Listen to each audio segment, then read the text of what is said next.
Welcome, Wargamers, to an epic ending of the best of 3 between me and this chump over here. Oh, like man, a chump. Man. I love you. Thanks for letting me play with you. No problem.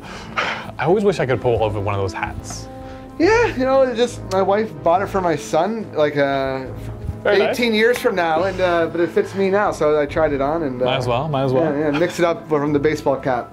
Very nice.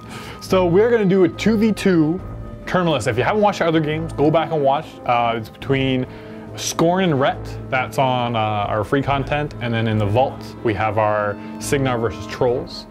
Obviously we won one, lost one, otherwise that's why we're the best of 3. I'll tell you which one. But so stop now, go watch it. Okay. Faithful followers, we're back. Okay.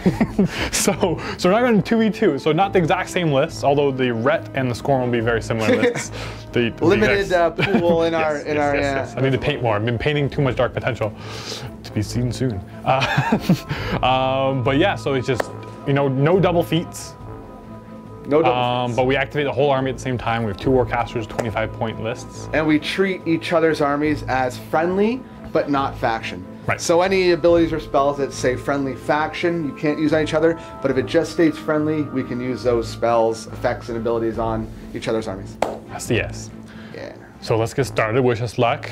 Who do you want to win? Starting off the troll list, we have Borka with Mr. Kegslayer, or Keg. Keggy Man. We got an Earthborn Dire Troll. Mulg, my bane. I don't think I've ever won a game when I've been against him, except I won against the Mountain King. Then we have some Swamp Gobbers, Creel Stone Bears, Janissa, and there's the Trolls. And then over to Rhett, we have, where is she? Oh, yes, Raven. We got Raven. We have Mage Hunter Assassin. This guy's some kind of character. The Mage Hunter Assassin characters. Oh, yes. From the Iron Kingdom's fluff stuff. Very nice. And then Stormfall Archers. Who's this guy? Dawnguard Sire. Uh-huh. And then we got the Manticore. Ooh, I know him. And there's an Arcanist. And the mandatory auto-include Mage Hunter Strike Force. Okay, so you've modified yours a bit. And here's a big, huge, I guess 50 points, 2 Warcasters. Scorn, we got Hexerus, some Beast Handlers, a Feral Geist, and Cannoneer and Gladiator.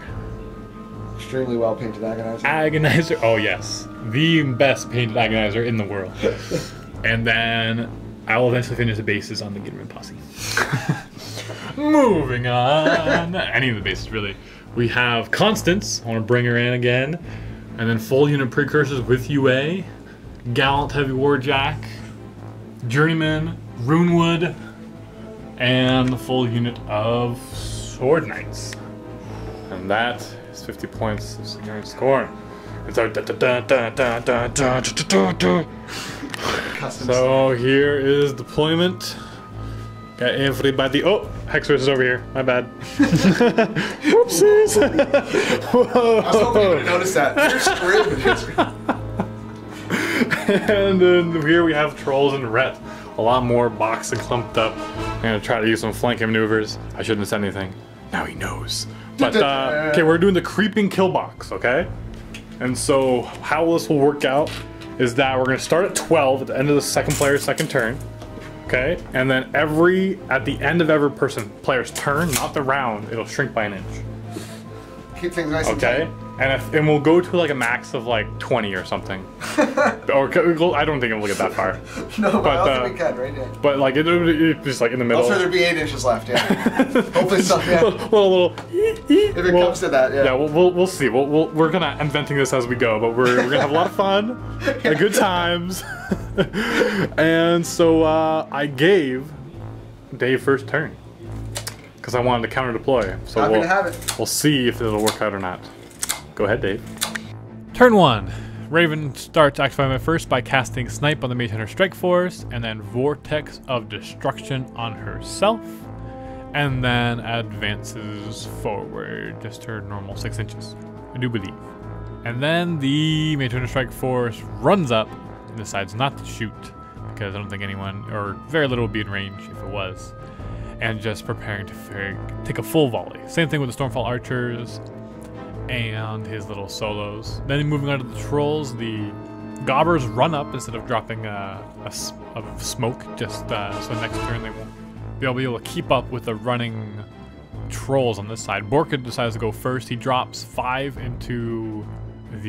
5 of his things into the Creelstone, and then his beasts are riling and running up behind him, along with the Keg Bearer. Of course, I thought it was Welt for a second, but no, Borka has the Keg Bearer. And then advancing up with everything else. Very simple turn 1 as per usual. Turn 1, me cast Rush from the Gladiator onto the Cannoneer, then I advance up 4 inches. The Cannoneer then activates, advances up 6 inches, and then takes a shot, range 12.